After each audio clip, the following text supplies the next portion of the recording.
memaafkan dan memaklumi. Bismillahirrahmanirrahim. Assalamualaikum warahmatullahi wabarakatuh. Waalaikumsalam warahmatullahi wabarakatuh. Alhamdulillah, wassalatu wassalamu ala rasulillah Muhammad bin Abdillah wa ala alihi wa sahbihi wa mawala. A'udzu billahi minasy syaithanir rajim. Bismillahirrahmanirrahim. Ya ayyuhalladzina amanu kutiba alaikumus syiyam kama kutiba alal ladzina min qablikum la'allakum tattaqun ayyaman ma'dudat. Faman kana minkum maridan aw ala safarin fa'iddatun min ayyamin ukhra wa 'alal ladzina yutiqunahu fidyatun ta'amu miskin faman tatawwa'a khairan fahuwa khairul lahu wa an tasumu khairul lakum in kuntum ta'lamun. Sadaqallahul azim wa sadaqa rasulul karim wa nahnu 'ala dzalika minasyahidin wa syakirin. Yang saya hormati, yang saya muliakan Bapak Ketua Dewan Pembina Yayasan Perguruan IPI, pakai tasdid ya, IPI Jakarta, Bapak Haji Halim Piliang SE MPD. Tadi beserta Ibu ya. Yang saya muliakan juga Ketua Yayasan Bapak Sutarno Eskom MPD, Bapak Kepala SMK IT YPI Bapak Yusuf Abdul Aziz MPD beserta wakil. Beliau ini calon doktor insyaallah ya. Bapak Kepala SMK IT Cakung Ibu Haja Endah. Ada Ibu Haja Endah Widyastuti. Ada aktor. Bapak Kepala SMK SMA IT Pertojo Bapak Muhammad Ibnu Ardani MPD beserta wakil. Bapak Kepala SMA IT Cakung Ibu Asmilian hadir. Alhamdulillah. Bapak Kepala SMP IT Bapak Sutarno Eskom. Alhamdulillah berkah Pak Tarno ya.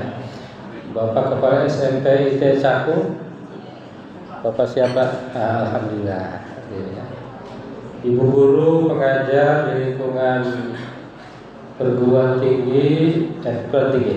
IPI Jakarta beserta karyawan, terutama guru saya Ibu Santi. Mana Ibu Santi? Alhamdulillah hadir ya. Alhamdulillah hari ini bisa hadir. Kemarin di WA oleh Ustaz Yusuf untuk hadir pada acara ini. Tadinya saya mau nyuruh yang lain, tapi karena waktunya mendadak, wah ini sulit saya bilang gitu ya. Para ibu, para bapak yang saya hormati, yang saya muliakan. Jadi saya ini adalah keluarga YPIP, kalau diakui ya. Dari tahun berapa Ustaz? Saya Idul Adha dan 3 kali ya, atau 2 kali sih? Ya 2011 ya kayaknya. 2011 khutbah Idul Adha di sini berapa kali Idul Adha ya? Kalau Jumatan udah banyak gitu ya. Ya, dan sekarang alhamdulillah khotib-khotibnya dari UIN misalnya, Pak Haji ya. Alhamdulillah dari UIN. Dan saya termasuk senang karena katanya IP ini udah dianggap pesantren. Betul ya? udah dianggap pesantren. Jadi para orang tua tidak khawatir ya, senang untuk mendidik anaknya di YPIB.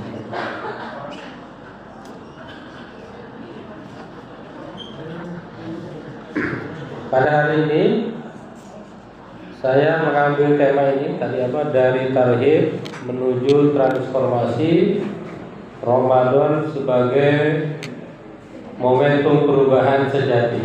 Betul. Nah, ini yang Pak Haji ditambahin. Nah, ini meraih keberkahan dalam berbagi kebahagiaan di bulan suci Ramadan. Ini kenapa ditambahin begini? Ini tandanya ini orangnya senang berbagi. Tandanya gitu ya. Makanya guru-guru YPIB makmur-makmur insyaallah ya. Semua punya rumah insyaallah ya. Kalau nggak punya minta Pak Haji ya. Ini etos berbagi ini sangat sulit sebetulnya. Ini umat Islam itu kan ibadahnya ada 5. 1. Sholat. 2. Zakat. 3 apa? Kan syahadat itu udah pasti. Syahadat, sholat, zakat, puasa, haji. Ibadah yang paling lemah itu apa? Nah ini sejudul ini. Ibadah yang paling lemah itu adalah zakat. Ibadah yang paling ini di sini berarti guru-gurunya ustadzah semua kan? Ustadzah ya? Nah, alhamdulillah. Ibadah yang paling banyak kira-kira ibadah apa? Salat. Menurut penelitian, ibadah yang paling banyak itu puasa. 90% umat Islam itu berpuasa. Itu.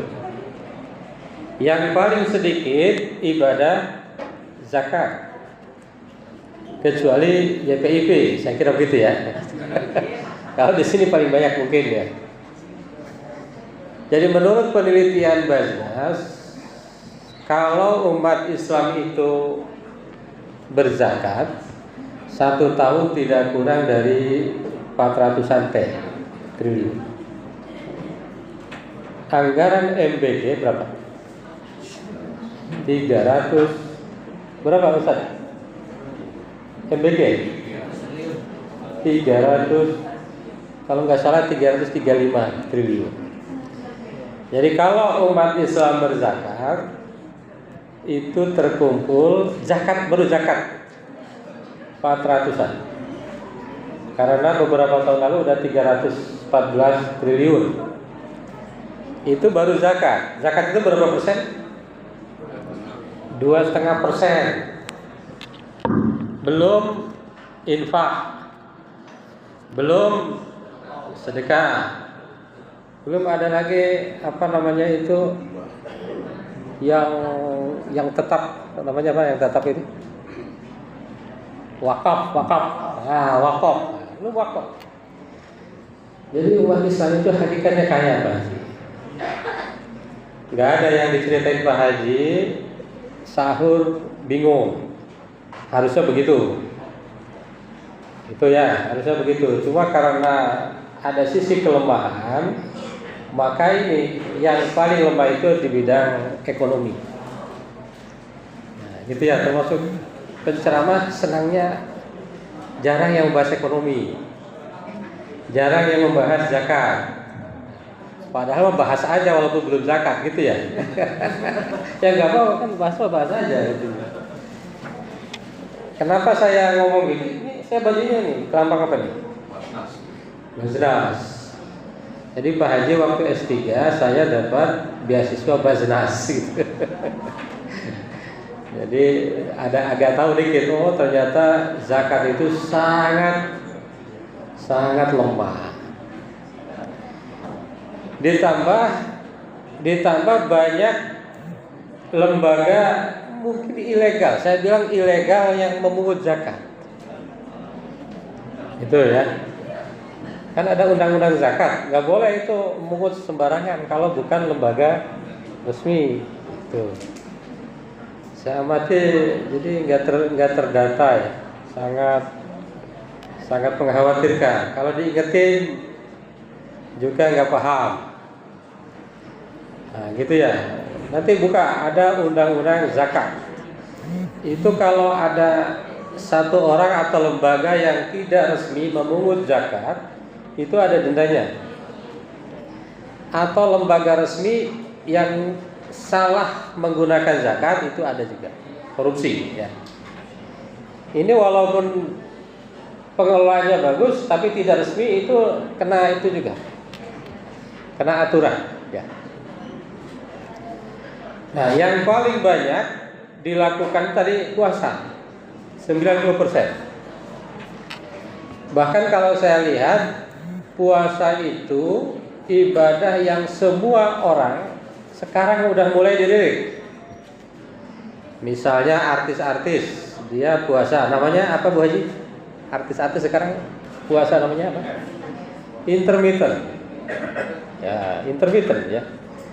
Jadi memang makanya dalilnya kan ada ayatnya, ya ayyuhalladzina amanu kutiba alaikumusiyam kama kutiba alal ladzina min qablikum la'allakum tattaqun. Wahai orang-orang yang beriman, telah diapakan? Telah diwajibkan. Padahal kalau lihat tekstualnya, Ibu Santi apa? Kutiba itu apa? Kataba. Telah dituliskan kepada kalian seperti dituliskan kepada orang-orang sebelum kalian. Saya memahami ayat ini, memang puasa itu jangan terlalu dipaksa. Cara puasa itu tidak dipaksa. Beda dengan sholat. Aqimis sholat. Dirikan sholat. Puasa enggak begitu. Telah diwajibkan kepada kalian seperti diwajibkan kepada umat-umat sebelum kalian. Kenapa? Karena memang puasa itu enggak dipaksa pun orang puasa. Gitu ya. Tidak dipaksa pun orang mau puasa. Dulu orang tua kita puasa apa tuh? Ada puasa mutih. Pernah dengar? Ada puasa mutih, ada puasa apa lagi? Ada puasa mati geni, banyak. Ada juga puasa pelet. Zaman dulu suka itu ya. Biar punya kekuatan. Saya dulu waktu pesantren pernah tuh puasa. Kalau itu kan pelet, puasa punya kekuatan. Jadi setelah puasa diuji, ini digulingin ke salak tuh. Batang salak yang ada duri. Saya dulu kalau ini udah kuat katanya, nggak kena kayak gitu. Puasa. Jadi puasa itu ibadah yang lumayan banyak, 90%. Ya, termasuk ibu-ibu, bapak-bapak di sini pasti puasa lah ya. Siswa berapa persen? Dari survei siswanya 100% puasa. Kalau sholat berapa persen? Agak sulit sholat itu ya, karena ada subuh yang nggak kelihatan. Puasa, haji banyak. Termasuk antrian haji itu sekitar 5.000 ya. Sekarang 5.000 jamaah antri. Saya kemarin daftar Pak Haji tahun lalu baru daftar nih. Katanya tahun 2051 atau berapa? Kalau saya berpikiran ya haji itu yang penting daftar. Kewajibannya daftar. Apakah nanti naik apa enggak ya itu serahkan aja. Jadi saya cerita nih tahun 2017 yang saya daftarkan orang tua dulu. 2017 daftar, berangkatnya kalau tidak salah 2033, masih sebentar lagi ya. Nah, ternyata setelah 2025, 8 tahun kemudian makin bertambah. Insya Allah kalau guru sini sudah didaftarkan Pak Haji ya? Belum? Oh, tadi kan ada tabungan emas kan, bagus tuh. Saya termasuk yakin itu. Emas itu yang dilakukan oleh Nabi itu emas. Ada yang tahu berapa harta Rasulullah itu? Ada yang tahu? Ini guru-guru agama tahu nggak berapa uangnya Nabi? Nah, saya kasih tahu ya. Uangnya Rasulullah itu 1.217 kilogram emas. Catat. Kalau nggak mau direkam. Mungkin Pak Haji hampir sampai ini. 1.217 kilogram, bukan gram ya. Kilogram emas. Kalau sekarang 3 juta, ya Nabi itu sekitar 5 triliun. Berapa infak Nabi? Saya kasih tahu infak Nabi. Ini mirip dengan infak ini. Infaknya Nabi itu 1.251 kilogram emas. Lebih. Kalau lebih berarti infaknya Nabi itu sekitar 60%. Itu. Jadi kalau kita baru sedikit, kita harusnya malu ya. Sekarang banyak yang ngalahin Nabi, yang mengalahkan Rasulullah tuh banyak harta itu ya. Apalagi kalau lihat di dunia portofolio saham ya. Wah, misalnya Pak Sandi Uno aja berapa harganya tuh?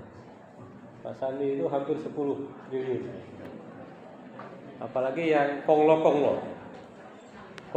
itu luar biasa. Jadi sebetulnya kalau umat Islam dan umat-umat yang lain ini baca ini nggak ada yang tadi sahur bingung. Coba belum baca ini Pak Ji. Ya, yang bawahnya nih. Saya juga kaget, wah ini luar biasa. Ini memang perlu kita menyadarkan diri kita. Hadirin jamaah yang berbahagia, Bapak Ibu yang dirahmati Allah. Bahkan dalam Quran itu ada 3 yang tidak rugi, yang tidak akan rugi. 3 ya. Apa saja itu? Nah, di sini kan ahli Quran semua nih, insya Allah ya. Ini saya gembira nih Bu Haji. Di sini tiap pagi baca Quran. Ayo kita baca ayatnya. A'udzu billahi minasy syaithanir rajim. Bismillahirrahmanirrahim. Innal ladzina yatluna kitaballah wa aqamus shalah wa anfaqu mimma razaqnahum sirran wa alaniyah yarjuna tijaratan lan tabur wallahu ghafurur syakur. Apa aja yang tidak akan rugi itu? 1, membaca Al-Quran. Nah ini Pak Haji luar biasa nih. Jariahnya itu ngalahin ngasih makan ini. Ya, yang pertama adalah membaca Al-Quran. Yatsluna kitaballah. Itu yang punya program itu kebagian tuh. Punya program membaca ayat di pagi hari. Waduh, ini luar biasa kebagiannya. Ya. Yang kedua, wa aqamus shalah. Apa itu? Mendirikan. Itu enggak akan rugi. Kalau yang lain bisa rugi, bisnis bisa rugi. Beli saham apalagi bisa rugi ya. Apalagi yang ketiga yang tidak akan rugi adalah wa anfaqu mimma razaqnakum, berinfak dari sebagian kecil yang Allah rezekikan. Itu tidak akan rugi. Ini. Jadi bahkan Bapak Ibu semua ya, tidak harus muslim kalau ini dilaksanakan luar biasa, tidak rugi. Makanya jangan heran kenapa tidak muslim tapi lebih maju. Nah, kadang-kadang ini di sininya dia kuat di sini ya. Saya pernah nonton YouTube ada seorang pendeta. Pernah nonton pendeta nggak? Kali-kali nonton, jangan hanya kiai, pendeta. Jadi dia itu menjelaskan tentang santet. Kata pendeta itu, penangkal santet itu adalah ngumpulin orang lalu dikasih makan. Nah, udah itu. Itu padahal pendeta. Bukan kiai ya, bukan kiai. Masya Allah. Itu saya namanya lupa, pokoknya beliau itu mantan ininya penasehatnya presiden ke-6. Tapi dari sisi pendeta. Saya bilang sama juga nih, Islam juga ya. Wa anfaqu mimma razaqnakum, dan menginfakkan sebagian dari rezeki. Sebagian aja, nggak usah semua, ya saja. Kalau Nabi 60% ya kita 2,5% aja. Itu aja udah cukup. Dan memang kalau sendiri nggak bisa. MBG aja berapa ininya sehari? Itu kan 10.000 ya. Gimana tuh ngitungnya? Saya kalau ngitung Jakarta sulit kan? 10.000 satu porsi gimana saya? Kalau di kampung mungkin oke. Mungkin ya. Di Jakarta agak sulit. Baik. Karena kita mau tarhib Ramadan, apa itu tarhib? Tarhib itu apa? Tarhib itu apa? Kita sering tarhib apa tarhib? Menyambut Ramadan. Ramadan itu adalah rajanya bulan. Apa itu rajanya bulan? Sayyidus syuhur. Jadi kalau kita mau menyambut raja, gimana? Pasti siap-siap. Jangankan raja, presiden. Kalau presiden mau ke sini gimana? Hah? Itu udah gak enak tidur itu, Pak pembina ini. Prabowo mau ke sini gak enak tidur itu. Waduh. Raja, ini raja. Jadi ya, langsung ke slide selanjutnya. Oh, ini udah. Kita menyambut bulan Ramadan seringkali hanya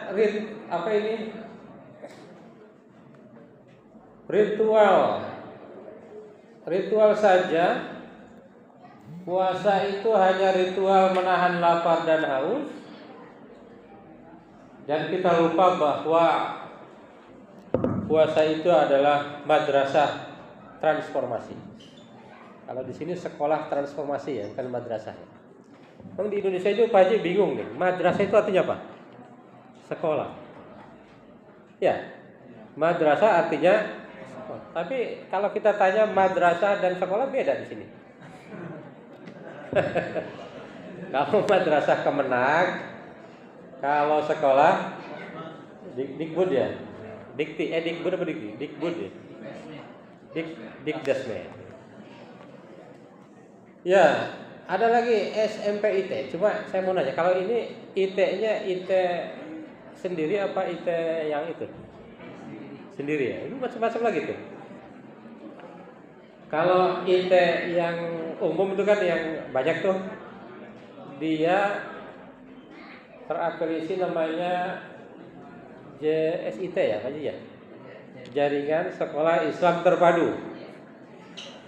Misalnya ngajar bahasa Arab, mereka punya bukunya sendiri. Nah, jadi punya kurikulum sendiri. Kalau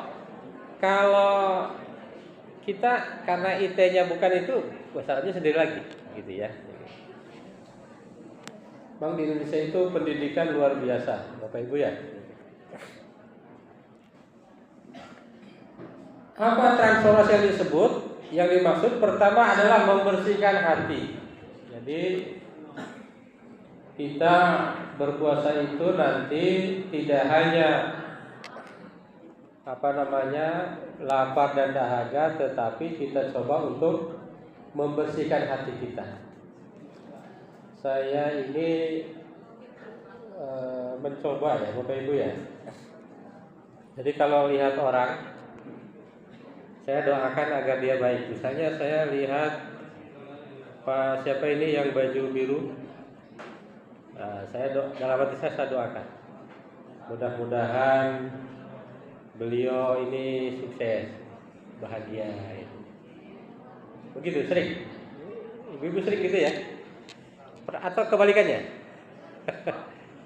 Misalnya saya pernah ditabrak orang tuh, lagi naik motor, duk, tabrak. Nah, saya turun kan, yang nabrak saya 2 anak perempuan, anak sekolah kayaknya. Ketakutan kan, ketakutan. Maaf ya Pak, maaf gitu. Nah, lalu saya lihat, ini apa yang ditabrak? Katanya ini plat nomor. Oh, enggak apa-apa. Sudah lanjut, silakan aja. Lalu saya doakan mudah-mudahan ini anak menjadi anak sukses. Ibu-ibu pernah gitu nggak Bapak Ibu? Kalau ada anak nakal di kelas kan ada aja anak nakal ya. Ada yang nakal ya? Atau banyak? Saya itu 5 tahun jadi guru. 5 tahun jadi guru sebelum dosen Pak Haji. Guru sama di yayasan gini, Madrasah Pembangunan. Sampai jadi guru tetap. Itu dalam satu kelas ada aja anak yang nakal. Masya Allah. Coba kalau ada anak yang nakal, jangan hanya pembelajaran lewat verbal, tapi coba dari hati kita. Kita doakan. Nah, mudah-mudahan ini anak kelak menjadi anak yang hebat. Karena kita nggak tahu siapa yang akan menjadi orang hebat, tuh nggak tahu. Pernah dengar cerita Sukardi Sukarja Bapak Ibu? Sukardi Sukarja, pernah dengar? Sukardi ini anak pinter, juara 1. Selain juara 1, duduknya paling depan. Cakep, Sukardi ini cakep, pinter, dapat nilai bagus. Kalau lomba Pak Ustadz Yusuf juara 1, mengharumkan sekolah. Yang Sukarja kebalikannya Pak Haji. Wah, dia nakal, dia sering ganggu teman, berisik. Tahu berisik? Gurunya ngejelasin berisik, capek kan gurunya kan. Nah, ini Sukarja. Selalu namanya Sukarja ini, walaupun dia bagus, disalahin. Misalnya nilainya bagus. Sukarja, kok nilai kamu bagus? Iya, belajar. Enggak mungkin, kamu nyontek. Nah, singkatnya cerita, Bapak Ibu guru semua, ini guru terutama ya. 20 tahun kemudian, satu waktu Bu guru ini jalan-jalan ke Kota Tua. Jalan-jalan ke Kota Tua, kemudian pas turun dari Transjakarta, ada Transjakarta ya di Kota Tua ya. Bu guru turun, tiba-tiba dari kejauhan ada seorang yang gagah menghampiri bu guru tersebut. Bu guru ini kan takut, waduh ini ada orang keren menghampiri bu guru. Ternyata orang itu langsung mencium tangan guru tadi, ibu guru. Bu, apakah ingat saya? Siapa ya? Saya perasaan nggak pernah punya tetangga begini. Waduh, masa lu bagus sana ini Sukarja. Sukarja yang mana? Sukarja itu yang dulu sering ibu jewer, sering ibu cepet itu. Loh, kamu ini supir ya? Kok naik mobil mewah gitu ya? Bajunya keren, supir ya? Enggak bu, saya alhamdulillah sekarang jadi ini. Dan Bu Guru mau tahu nggak? Saya menjadi begini gara-gara dulu ibu sering menghukum saya. Itu sering menghukum saya, sering menjewer saya, gitu ya. Nah, sekarang alhamdulillah Bu, saya jadi ini. Dan saya punya nazar. Kalau saya ketemu ibu, saya mau memberikan sesuatu kepada ibu. Lalu apa bilang Bu Guru itu? Enggak usah. Bu Guru udah punya gaji sertifikasi dong. Bu Guru cukup, enggak usah. Kamu sukses juga udah senang. Bahkan Bu Guru kaget, kirain kamu ini seperti apa itu, karena dulunya menyeramkan. Singkatnya cerita, Sukarja ini memaksa untuk memberikan barang-barang kepada Bu Guru. Lalu mau nggak mau Bu Guru terima ya. Lalu Bu Guru pulang. Oleh Sukarja, Bu Guru tadi dinaikin taksi, kan Bu Guru naik kendaraan umum, dinaikin taksi, diongkosin ya.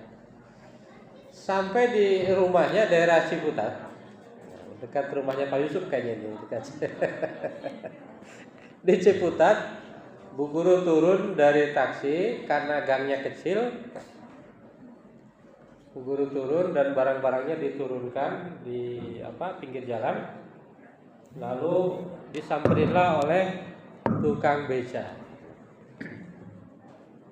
Tukang beca ya. Bu Guru naik beca, ayo Bang, naik ke rumah nomor sekian gitu ya. Tengah jalan itu beca itu sampai rumah, Bu Guru tadi mau menurunkan barang-barang itu, lalu tukang beca tadi topinya jatuh. Karena murid paling pinter, Bu Guru kena. Siapa kira-kira? Loh, ini kok mirip murid saya nih. Siapa namanya itu kira-kira? Ini kok mirip murid saya yang pintar, nggak mungkin lah. Harusnya murid saya nggak begitu, kata Bu Guru gitu. Lalu Sukardi bilang, ya betul Bu, saya adalah murid ibu. Saya anak 5, kecil-kecil. Ya sekarang saya ini kena PHK narik beca, yang penting halal. Lalu ibu itu, karena guru orangnya ikhlas ya. Nah, barang-barang yang tadi diberikan oleh Sukarja bilang ke Sukardi, Dik, ini barang-barang ibu gak butuh, ini bawa ke rumah untuk keluarga kamu. Lalu Bu Guru tadi merenung. Oh jangan-jangan saya ngajar itu banyak salahnya. Nah Ibu Guru ini guru kan, jangan-jangan justru ngajar yang pakai hati tadi ya, ngajar yang penuh dedikasi, bahkan nyepet, itu justru malah bagus. Makanya ini sebelum Ramadan ini hati ya. Guru-guru ini hatinya harus dibuat bagus. Karena kalau guru itu hatinya tidak bagus, bahaya. Bukan hanya kepada dirinya tapi kepada murid-muridnya. Ya, tazkiyatun nafs. Kita sebagai guru itu betul-betul harus membersihkan diri. Karena memang guru itu bebannya sangat berat. Saya Bu, Bapak Ibu ya, kalau boleh milih nih. Dulu kan saya guru di Madrasah Pembangunan. Setelah jadi dosen, enak bener. terus terang gitu. Tapi jangan bilang-bilang ya. Ya, jadi dosa itu enak, betul. Walaupun gajinya sama, kecil. Pak Haji ya, kalau yang gede gajinya Pak Haji ya. Walaupun gajinya sama, tapi waktu saya itu luas kan. Saya bisa khutbah di Petojo santai, berangkatnya jam 9. Coba teman saya yang guru kalau berangkat ke sini izinnya susah ya. Pokoknya guru itu Bapak Ibu ya, ini hatinya harus terus dibersihkan. Pokoknya nggak boleh guru itu hatinya kotor, karena satu angkatan itu pasti ada kelas yang sangat bandel, itu pasti itu. Sekolah yang bagus, katanya bagus, iklannya bagus, Pak Haji bayarannya mahal. Sekarang MP itu 35. Di sini berapa? 60. Ini ya uang mukanya itu di MP 35. Tapi saya lihat ada aja anak yang luar biasa itu. Artinya sekolah manapun pasti ada. Nah, ini harus tazkiyatun nafs. Yang kedua, puasa itu harus mendekatkan diri kepada Allah, jangan hanya lapar dan dahaga. Semakin dekat dengan Allah, semakin dekat dengan Pencipta. Dengan cara apa? Dengan cara berzikir, termasuk membaca Al-Quran. Dia ini ketika puasa itu nanti jangan hanya puasa, tapi perbanyak baca Al-Quran. Kalau saran saya sih Pak Haji, jangan hanya baca, pahami, tadaburi. Ini amalkan ini. Nah, amalkan. Dan ada satu resep lagi. Ini mungkin di sini dilakukannya di YPIP. Dihafalkan. Karena nggak mungkin bisa mentadaburi kalau menurut saya kalau nggak hafal. Minimal ayat-ayat yang kita hafal aja. Misalnya ini mungkin saya penggalan satu ayat ya. Misalnya di surat Al-Quraish. Nah, ayo baca bareng-bareng. A'udzu billahi minasy syaithanir rajim. Bismillahirrahmanirrahim. Li'ilafi Quraisyin ilafihim rihlatas syita'i was-shayf falyabudu rabba hadzal bait alladzi at'amahum min ju' wa amanahum min khauf. Ini cuma satu ayat kecil. Alladzi at'amahum min ju'. Jadi begini. Bahkan itu kalau tidak salah Muhammadiyah itu kan organisasi besar kedua setelah NU itu. Muhammadiyah itu sekarang asetnya 400 triliun. Itu dari ayat itu aja Pak. Alladzi at'amahum min ju'. Udah itu aja targetnya. Wa amanahum min khauf. Oke. Yang ketiga, meraih kebahagiaan yang sejati. Ya, jadi puasa itu adalah alat untuk agar kita bahagia, meraih kebahagiaan sejati. Jadi makanya dalam hadis dikatakan lis-shaimi farhatan. Gimana hadisnya? Lis-shaimi farhatun indal iftar wa farhatun inda liqa'i rabbi. Maka pernah satu waktu ada seorang hakim namanya Al-Hakim. Al-Hakim bilang kepada anaknya, ini Bu Guru boleh nanti ke muridnya juga begitu ya. Kata Al-Hakim, kamu tidak boleh kecuali 3 hal. Kamu tidak boleh makan, yang pertama, kamu tidak boleh makan kecuali makanan yang paling enak. Satu. Yang kedua, kamu tidak boleh tidur kecuali di tempat tidur terbagus. Saya lupa yang ketiganya ya. Pokoknya yang pertamanya aja dulu ya. Kamu tidak boleh makan kecuali makanan terbaik. Terbaik itu apa Pak Ji? Apa tadi produk sendiri atau tersehat, termahal? Nah, ada yang paling pernah makan makanan termahal? Pak Putut mana? Pak Putut. Pak Putut pernah makan termahal berapa Pak? Nah, dulu kan mantan BUMN. Ya, lalu anaknya ini bingung.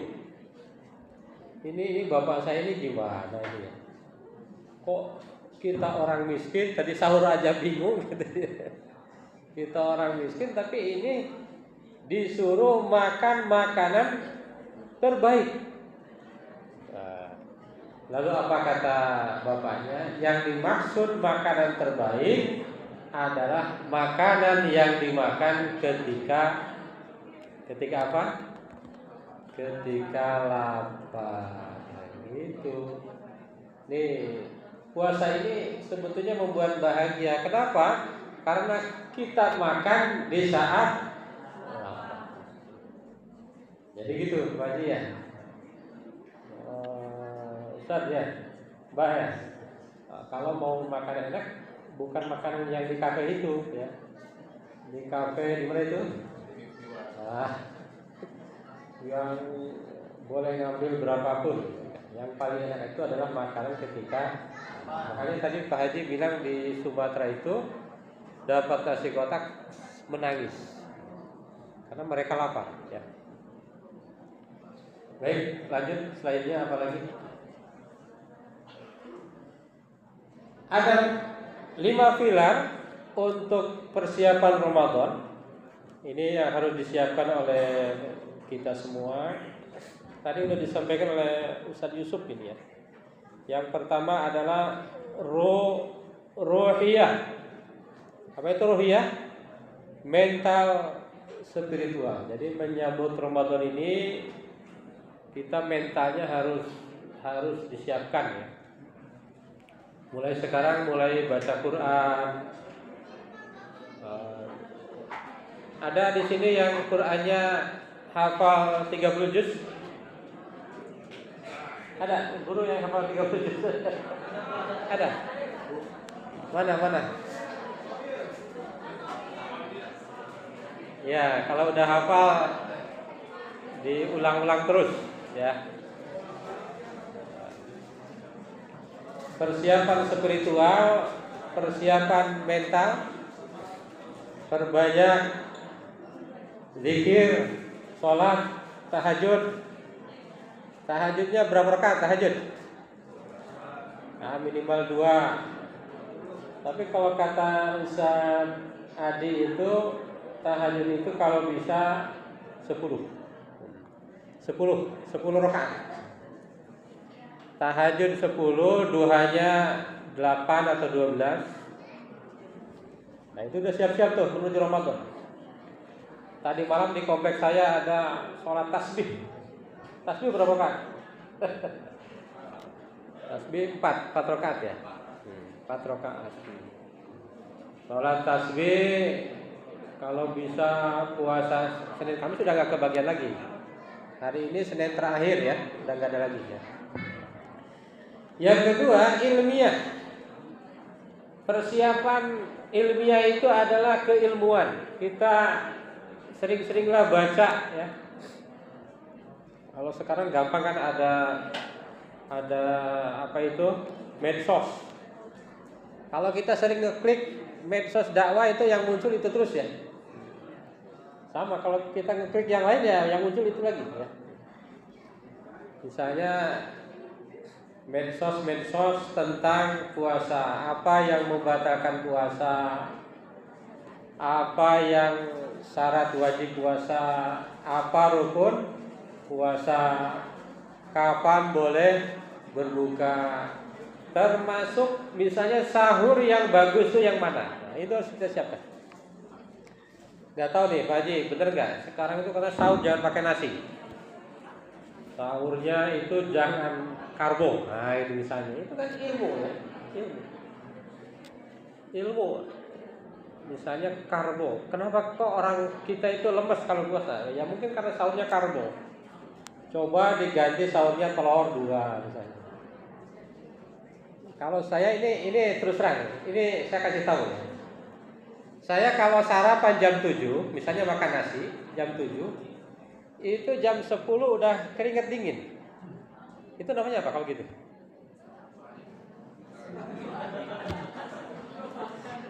Jadi jam 10 ada yang masuk lagi.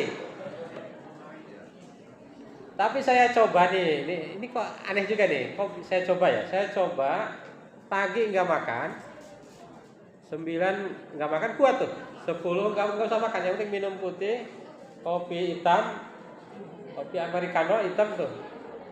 Itu jam 12 pun makan kuat. Tapi kalau pagi sarapan itu keringet dingin lah. Itu mungkin beda-beda tiap orangnya. Saya kira memang ilmu-ilmu ini, ilmu-ilmu puasa itu harus terus kita kembangkan. Jadi ternyata yang pinter terhadap ibadah itu belum tentu ustaz. Bapak Ibu ya. Seperti contoh, misalnya hitan. Saya tanya antara saya, Ustadz Yusuf, dengan dokter, pinteran mana masalah hitan? Dokter. Iya dokter. Jadi tentang puasa pun sama. Sarapan yang bagus apa, buka yang bagus apa. Saya dengar juga katanya buka dengan yang manis, katanya itu nggak benar. Sekarang bukalah dengan yang segar, bukan yang manis. Ya itu harus kita baca terus Bu Haji. Kalau dulu nasi aja nasi ya, saya orang kampung ya, nasi. Kalau di gudang udah ada 1 ton 5 kintal itu udah enak, udah tenang. Sekarang nggak nasi lagi ya. Yang ketiga jasadiah, fisik. Ini harus kita jaga. Nah ini yang paling pinter dokter ya. Mungkin juga nge-gym atau apa. Kalau saya pribadi nih sekarang jalan kaki. Berapa sehari Pak Haji? 6.000 kalau lagi sempet ya 6.000. Tadi gara-gara saya bukan guru, saya waktunya banyak. Saya jam tengah 8 absen. Habis absen jalan dulu gitu. Kalau guru nggak bisa ya, guru ya. Pokoknya guru itu pahalanya banyak gitu ya. Cuma gini, terus terang nih, guru-guru kalau udah S2 pengen jadi dosen. Kecuali Ustadz Yusuf ya. Tapi saya cek di sini kepala-kepalanya S2 semua ya, Masya Allah. Ini YPIP ini udah ngalahin sekolah-sekolah lain saya kira ya. Dan satu-satunya kepala sekolah yang menjadi anggota MUI hanya di sini. Di dunia ya, di dunia nggak ada. Saya aja belum masuk ke MUI. Padahal saya alumni beasiswa Basnas MUI itu dulu kerjasama. Jadi saya S3-nya ada 2 mata kuliah, 1 mata kuliah MUI, 1 mata kuliah Basnas. Nah, gitu. Harusnya itu masuk MUI semua. Yang masuk itu beliau. Yang keempat, maliyah, persiapan finansial. Insyaallah biasanya kalau tarhib Pak Haji ada uang kolak gitu ya? Ada, alhamdulillah. Itu menggembira. Di awal ini kan maliyah nih, kita siap-siap. Jangan sampai tadi sahur aja, tapi kalau di sini nggak mungkin ya. Dan yang terakhir amaliyah, target ibadahnya apa? Misalnya nggak boleh taraweh itu harus full taraweh. Itu Bu.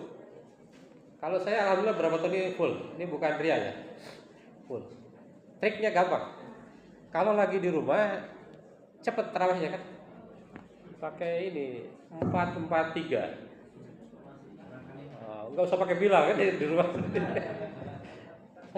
Saya taraweh, tapi kalau lagi di rumah 4-4-3 aja. Ya saya ngaku aja nggak sehebat yang lain, tapi yang minimal full lah. Kalau lagi di masjid kan nggak mungkin saya 4-4-3 kan, ada yang 221, ada yang 2 sampai 23. Jadi imam nggak mungkin nolak. 21. Udah gitu bilangnya panjang. Bilangnya panjang, masya Allah ya.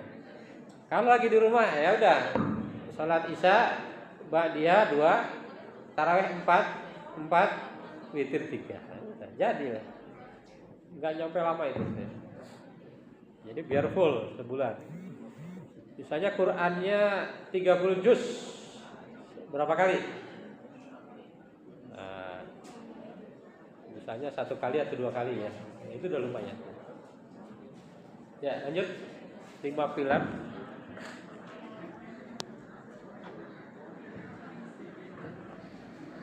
Ya.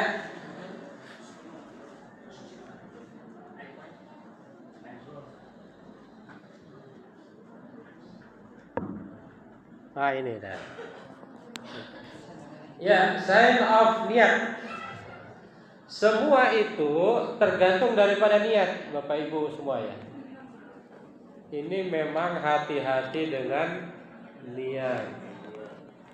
Kalau niatnya salah itu bisa berbahaya ya. Kalau di bank itu Pak Haji, niat itu adalah kontrak. Sama-sama nempatin gedung, beda antara beli dan kontrak. Iya. Makanya sering sekarang itu banyak influencer itu cuma nyewa foto itu niat. Jadi hati-hati dengan niat. Kenapa? Kalau niat kita salah, itu bukan menjadi ibadah, tetapi hanya menjadi rutinitas.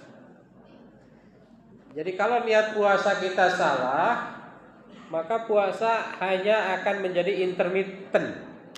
Kira-kira begitu ya. Kalau kurus mah dapat.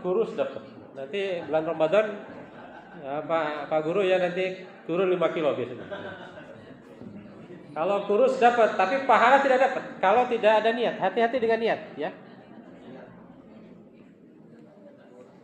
Maka ada amal akhirat malah menjadi amal dunia, ada amal dunia menjadi amal akhirat. Nah itu hati-hati ya.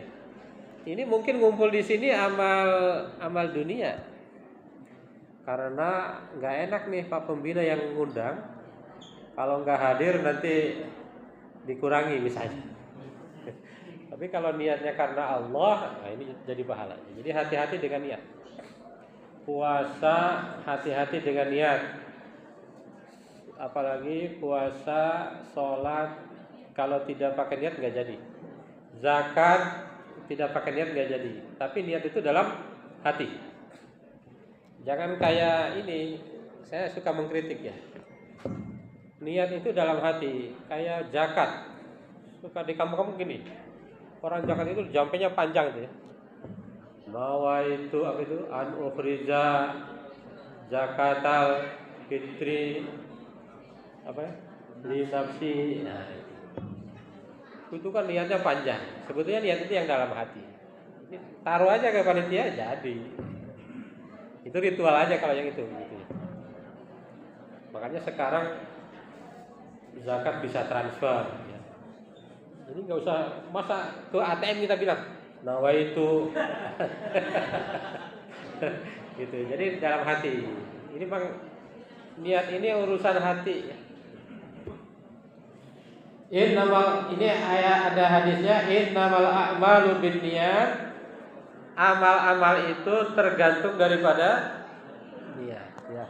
Jadi kalau niat kita salah ini bisa berbahaya. Bahkan nih, kalau kita ria itu amal besar menjadi debu. Amal yang besar menjadi debu kalau niatnya salah. Termasuk kalau tidak Islam, walaupun amalnya besar jadi debu. Ya hati-hati. Kan kita itu kadang-kadang karena ngasihnya besar, wah ini hebat sekali nih, padahal tidak Islam. Hati-hati. Karena ada ayatnya kan wa qadimna ila ma amilu min amalin faja'alnahu haba'am mansura. Nanti orang-orang kafir itu amalnya bagaikan debu yang berterbangan. Itu yang pertama, niat harus betul-betul kita jaga, Bapak Ibu ya. Karena amal yang bagus, niatnya tidak bagus, bisa hilang pahalanya, bisa sia-sia, mubazir, udah keluar banyak nggak dapat apa-apa gitu. Baik, terus setelah niat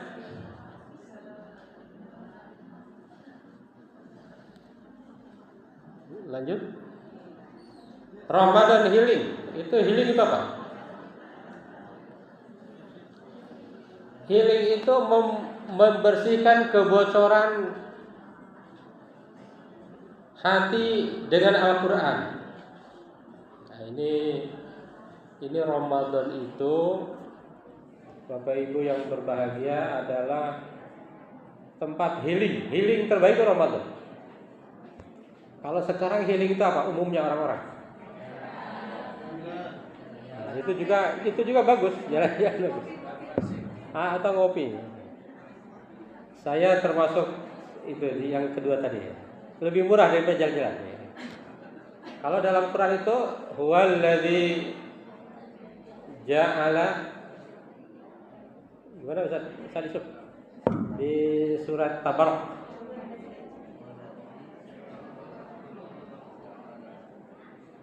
Jangan Tabarak, surat ini Al-Mulk.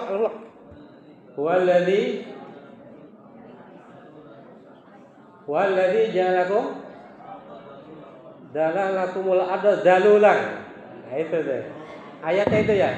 Zalulan famsu fi manakibiha wa kulu mir rizqihi wa healing Quran itu udah jelas. Healing itu cuma dua, Pak Haji. Bapak Ibu, healing itu dua. Satu, famsu, jalan. Naik mobil, naik pesawat. Udah itu healing tuh. Satu, kedua makan, udah. Jadi kalau ada artis suka ada di Instagram kan, jalan-jalannya, liburannya ke bukan ke mana itu, Maldives. Nah, isinya cuma dua. Satu, jalan-jalan, kedua makan. Udah itu aja dua.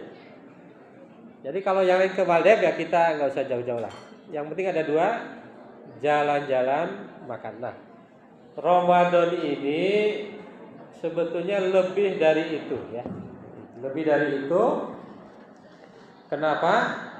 Karena di bulan Ramadan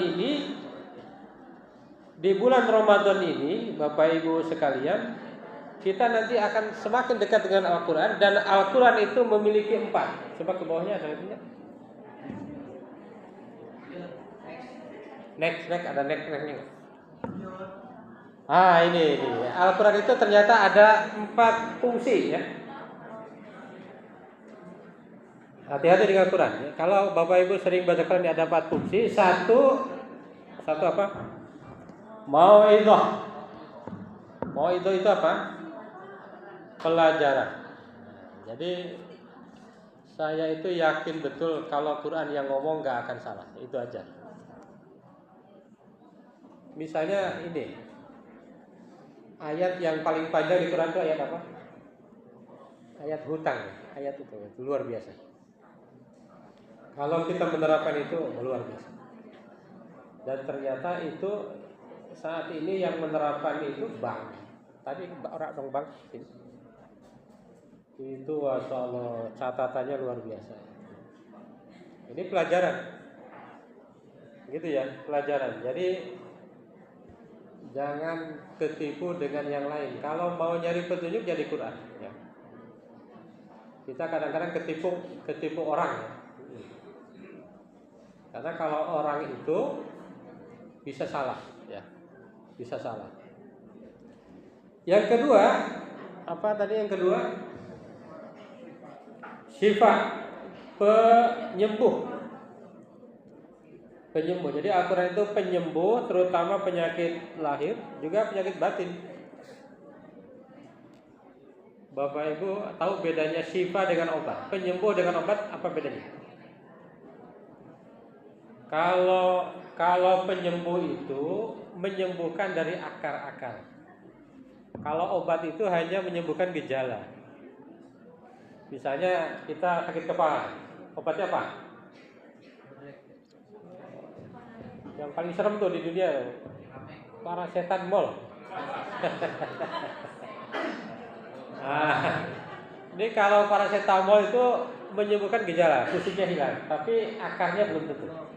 Misalnya akarnya itu darah tinggi misalnya, atau akarnya itu lambung, wah misalnya gitu. Banyak istilah. Nah, kalau syifa, Bapak Ibu ya, ini menyembuhkan dari akar. Bedanya itu ya. Makanya ada artis yang sembuh kankernya dari pakai ini, Quran. Siapa namanya? Yang nyanyiin lagu itu Ahmad Dhani itu. Siapa namanya? Aldi Taher katanya sembuh gara-gara Quran ya. Ya percaya aja dah itu. Aldi Taher katanya kanker lalu sembuh dengan. Saya kira insya Allah kita kalau dekat-dekat dengan Al-Quran ini syifa, penyembuh ya. Tapi logikanya gimana ya? Kok bisa sembuh? Ya logikanya kan menurut dokter 80% itu obat itu adalah spiritual mental. 80%. Kalau obat kan hanya 20%, olahraga 20%. Obat, olahraga, makanan itu 20%. 80%-nya itu kondisi hati. Ya, betul juga. Itu. Betul juga. Jadi kalau kondisi hatinya bagus, insya Allah ya. Nah, jangan-jangan kalau kita sakit ya mungkin kondisi kita. Ya, itu nggak pandang siapa sebetulnya, mau ustaz mau apa, kalau sakit ya berarti ada masalah gitu ya. Gitu. Yang ketiga apa itu? Hudan, petunjuk. Al-Quran itu petunjuk. Nah, jadi sama dengan nomor 1 tadi ya. Mau idhah mirip ya. Pelajaran ada petunjuk ya. Jadi kalau kita mengamalkan tadi satu ayat aja nih. Wah, 400 triliun satu ayat tadi ya. Gimana kalau semua ayat? Baru satu ayat kecil. Itu pun belum semua, saya kira satu ayat itu belum semua diamalkan. Alladzi at'amahum min ju'in wa amanahum. Bahkan ayat puasa yang terakhir itu apa? Wala ta'kulu amwalakum. Ayo bareng-bareng. Wala ta'kulu amwalakum bainakum bil batil wa tudlu biha ilal hukam litakulu fariqam min amwalin nasi bil ismi in kuntum ta'lamun. Tujuan puasa sebetulnya itu jangan makan harta orang lain. Sebetulnya tujuannya itu. Jadi kalau orang berpuasa itu jangankan makan harta orang lain, harta sendiri aja nggak dimakan kalau belum waktunya. Yang keempat, menumbuhkan kasih sayang, ketenangan bagi jiwa yang beriman. Jadi orang yang beriman itu memang tenang. Makanya dalam surat Al-Mu'minun, qad aflahal mu'minun, sungguh telah bahagia orang-orang yang beriman. Alladzina hum fi sholatihim khashi'un. Kita udah khusyuk sholatnya. Nah, kalau seorang yang khusyuk itu pasti tenang. Walladzina hum 'anil lagwi mu'ridun. Orang yang tidak melakukan sia-sia. Tadi kata Pak Haji, memanfaatkan waktu. Bedanya kita sama konglo itu apa sih? Berarti salah makan waktu ya. Kok yang lain bisa triliunan, kita aja susah ya. Saya kadang mikir, saya bodoh banget ya. Gitu. Berarti kita memang terlalu banyak hal-hal yang tidak penting seperti kita ini.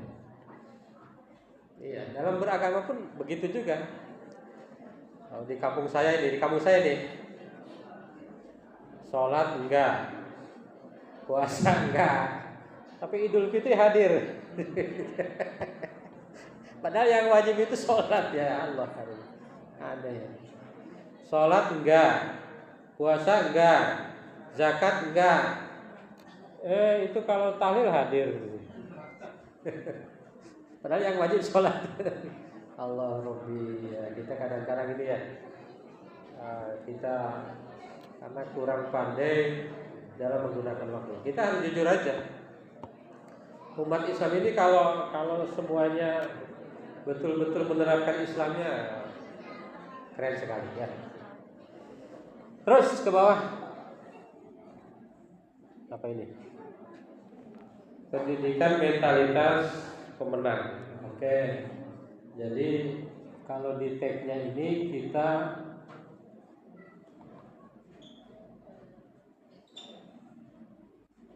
ini. Saya buka kacamata dulu ya. Tapi matanya udah begitu ini. Nah. Oke. Puasa pendidikan mentalitas pemenang, muraqabah. Muraqabah itu adalah kesadaran penuh bahwa setiap gerak-gerik dan bisikan hati diawasi oleh Allah Subhanahu wa taala. Ini kan puasa itu enggak ada yang melihat ya. Ibadah yang paling bebas dari riya itu adalah puasa. Gitu ya. Jadi dengan adanya puasa sebetulnya ini mengajarkan muraqabah. Kita bisa aja kan dari rumah makan pagi-pagi, keluar di lab, ya, jadi. Tapi karena kita merasa muraqabah, ini.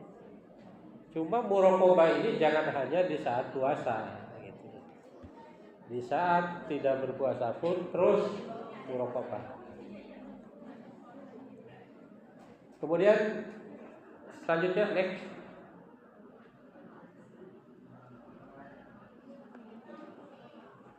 Nah ini Bapak Ibu yang akan menghapus pahala puasa nih ya. Yang akan menghapus pahala puasa, 1, dusta. Bohong ya. Kecuali bohong yang boleh. Apa bohong yang boleh? Bohong suami kepada istri itu boleh.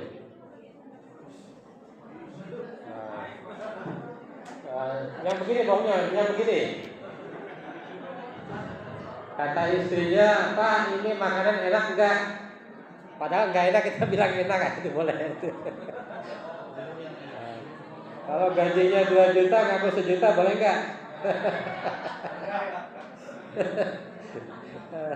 Ya, ada yang bohong yang enggak boleh, ada yang boleh ya. Kalau targetnya lebih bagus saya kira boleh. Misalnya tadi ini gimana masakannya enak, padahal enggak enak.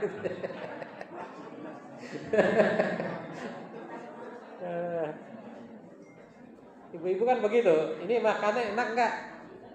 Kalau dibilang enggak enak itu pasti dia sakit hati kan gitu. Ngapain saya nyiapin katanya gitu ya. Atau gini, Pak, udah makan belum? Dia udah nyiapin makan nih di rumah. Kita pulang. Udah makan, Pak? Belum, padahal udah gitu kan.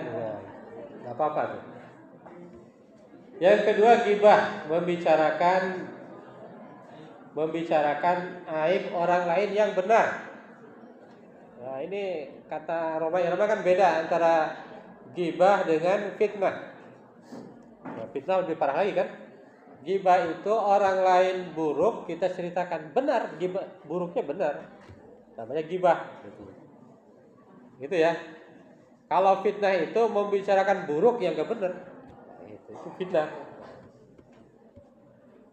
Jadi kalau ghibah berarti datanya benar, tapi buruk gitu loh. Nah, yang ketiga namimah, adu domba. Adu domba antar guru tuh, ya namanya sosial pasti ada. Antar guru, dosen juga ada nggak? Ya namanya sosial macam-macam gitu. Jangan-jangan lingkungan presiden juga sama, menteri antar menteri ya. Namimah. Sumpah palsu, sumpah yang palsu, apalagi menggunakan nama Allah ya. Billahi wallahi tallahi. Yang terakhir pandangan penuh dengan syahwat, pandangan penuh dengan nafsu ya. Nah, ini yang akan menghapus pahala puasa. Mungkin puasanya sah tapi pahalanya berkurang. Lanjut next. Nah, ini ada 3 level puasa. Ini kita golongan yang mana nih? Paling bawah puasa awam. Ini menurut Imam Ghazali ya. Puasa awam itu adalah puasa yang hanya menahan lapar dan dahaga. Insyaallah ini mah sudah semua ya. Yang kedua ada puasa khawas. Puasa menahan panca indera. Jadi ketika puasa kita tidak melakukan dosa, ini level yang kedua. Tapi yang paling tinggi adalah puasa khawasul khawas, puasa hati. Ini yang susah, Bapak Ibu ya. Jadi hatinya itu menahan hati dan pikiran dari duniawi selain Allah. Ini nggak tahu dia ada yang udah nyampe belum di sini ya. Selanjutnya adalah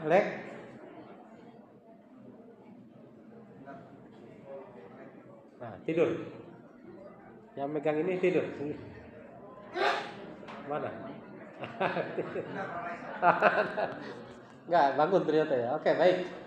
Transformasi sosial. Jadi puasa itu harus merubah dari kesalehan ritual menuju kesalehan sosial. Ya, ini ada satu kisah. Ada dua ulama ya. Ada 2 ulama, Bapak Ibu sekalian. Ada 2 ulama, satu waktu 2 ulama ini pergi ke gunung untuk berburu.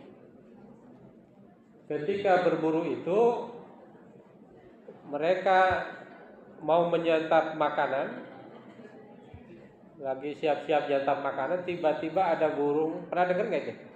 Ada burung apa itu? Burung apa namanya yang gede itu? Ada burung elang ngambil salah satu makanannya itu. Tek, diambil, terbang. Ini 2 ulama ini ulama soleh, ulama yang rajin ibadah, ulama yang rajin ngaji, ulama yang rajin tarhib, tadarus dan lain-lain. Singkatnya cerita, karena ini aneh, ini kok burung elang ngambil makanan yang nggak biasa dimakan burung elang. Akhirnya 2 ulama itu ngejar burung tadi. Sampailah burung itu turun di sebuah lembah.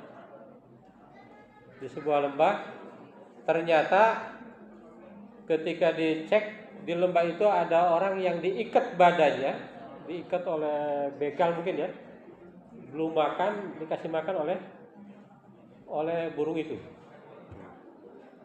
Singkatnya cerita, salah satu ulama ini wafat, meninggal. Salah satu ulamanya meninggal. Lalu ulama yang satunya yang masih hidup bermimpi. Cuma ini percaya apa enggak terserah ya. Apa yang ada dalam mimpi ulama yang masih hidup itu? Ternyata ulama yang tadi rajin ibadah itu amalnya banyakan buruknya daripada bagusnya. Ini orang rajin baca Quran, rajin ngajar, nggak pernah telat kalau ngajar ya, jarang sakit, tapi ini amalnya banyakan buruknya. Lalu dalam mimpi itu ulama tadi yang mati itu protes ke Allah, ke malaikat.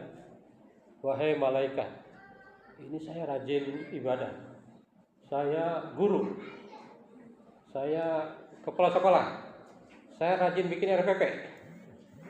Kenapa saya masuk neraka? Ini pahalanya lebih banyak buruknya. Lalu malaikat, waduh, ya juga ya. Udah saya cek dulu lagi deh.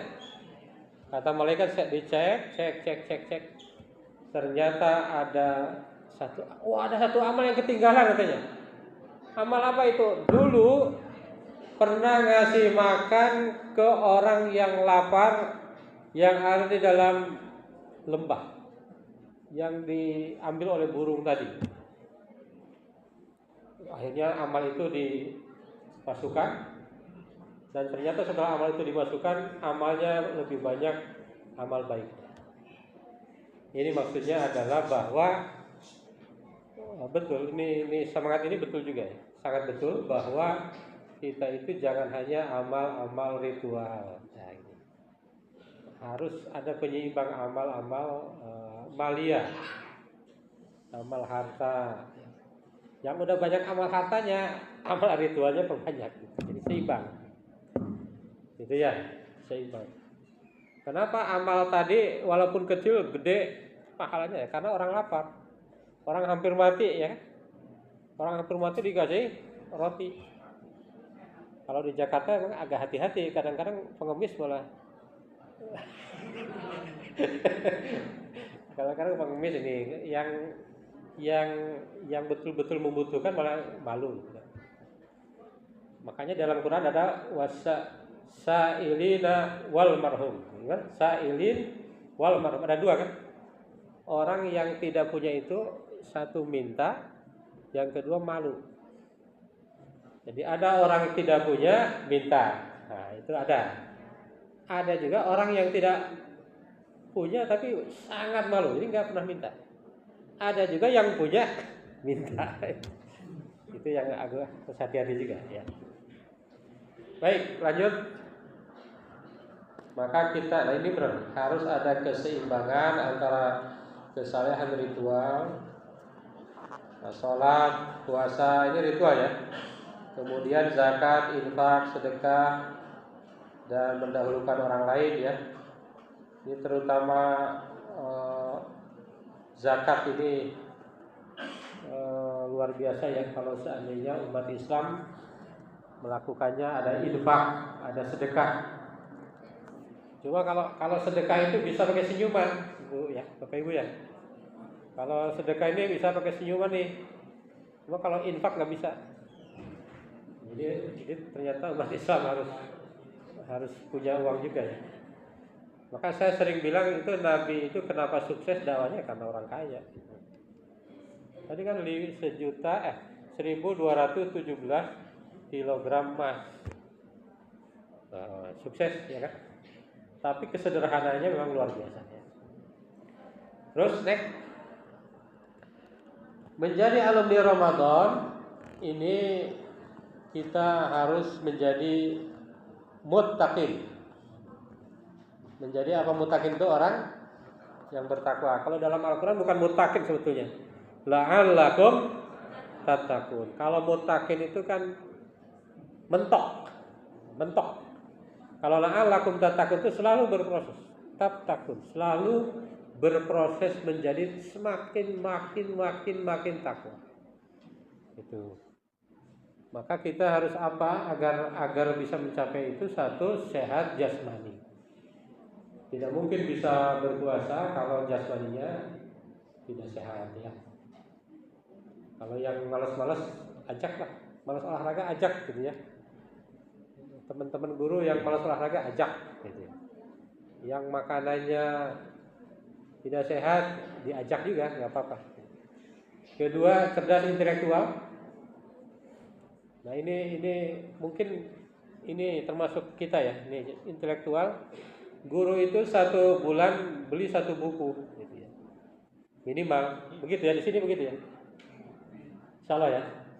Jadi di rumahnya itu lemarinya penuh buku, walaupun nggak dibaca ya. Kalau saya alhamdulillah 2 lemari penuh, walaupun nggak dibaca. Ya. Kalau guru memang kata Komarudin Hidayat itu tidak boleh berhenti belajar. Kalau berhenti belajar jangan mengajar, gitu. Pindah ke TU aja. TU juga belajar juga ya. Belajar keuangan dan lain-lain. Peka sosial. Nah, ini memiliki kepekaan sosial. Tadi ini contohnya nih, Mudah-mudahan kita terus belajar ya, seperti Nabi Shallallahu Alaihi Wasallam. Dan yang terakhir, bertakwa paripurna, totalitas dalam pengabdian. Pokoknya saya ingin bilang gini, profesi yang tidak dibayar pun senang itu hanya guru. Pak Haji, coba nanti cek sebulan nggak usah digaji, masih mau ngajar nggak? Itu hanya guru. Sering dengar cerita berapa gaji guru? 300.000 ya. Sering ya? Kok mereka mau ngajar terus? Karena memang guru itu tidak digaji pun udah senang. Kalau digaji makin senang ya. Makin besar makin senang lagi. Saya bandingkan, misalnya pabrik ya. Di pabrik bertahan nggak kalau sebulan 300? Tapi guru bertahan. Pak Haji, tahun 2012 saya bimbing 6 madrasah daerah Selipi. Daerah sini ya, dekat kan? Waktu itu ada yang masih 100.000 gaji guru. Luar biasa kan? Jauh sama IP lah. Ya, luar biasa. Tapi mereka senang karena memang ini totalitas pengabdian ya. Totalitas pengabdian sebagai guru. Terakhir ada ini, sebetulnya next lagi.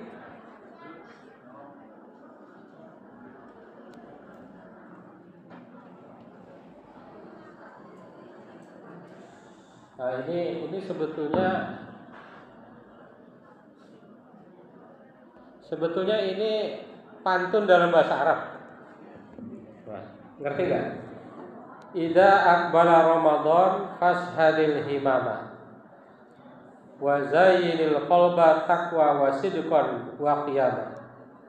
Laisa siyamu ju'an wala atshan faqat bal tarku dzanbin wa husnu khuluqin wa karamah. Ini terjemahnya. Ketika Ramadan menjelang, kuatkanlah tekad. Ini berarti niat. Hiasilah hati dengan takwa. Hati kita terus kita jaga jujur dan nilai mulia. Nilai mulia itu banyak, kasih sayang, saling menyayangi, saling mencintai, saling mendukung, saling mendoakan. Puasa bukan sekedar lapar dan dahaga saja. Jadi nanti mudah-mudahan kita jangan sampai begini ya, jangan sampai lapar dan dahaga saja, melainkan meninggalkan dosa, memperindah akhlak dan menebar kemuliaan. Mudah-mudahan Bapak Ibu semua kita ini ya bisa menjalankan Ramadan yang insya Allah berapa hari tadi Pak Haji? 15 hari ya? 15 hari di pesantren di yayasan. Ini saya udah ngerasa pesantren aja berarti ya. Yayasan Pendidikan Pengembangan Pendidikan Indonesia. Institut, ada institutnya ya, IP. Institut Pengembangan Pendidikan Indonesia. Sebelum diakhiri saya mau sholawat. Salatullah salamullah ala taha rasulillah. Salatullah salamullah ala yasin habibillah. Ramadan datang membawa cahaya, menyapa jiwa yang lama terlupa, membuka pintu taubat dan ampunan, menguatkan iman sepanjang zaman. Salatullah salamullah ala taha rasulillah. Salatullah salamullah ala yasin habibillah. Mari berhijrah memperbaiki niat, meninggalkan lalai menuju taat. Ramadan madrasah jiwa, membentuk pribadi penuh makna. Salatullah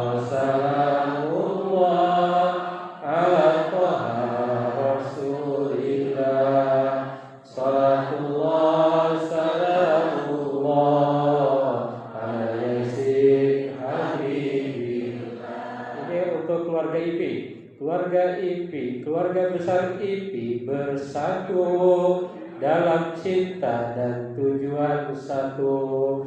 Ramadan eratkan ukhuwah, langkah bersama menuju salatullah salamullah ala taha rasulillah.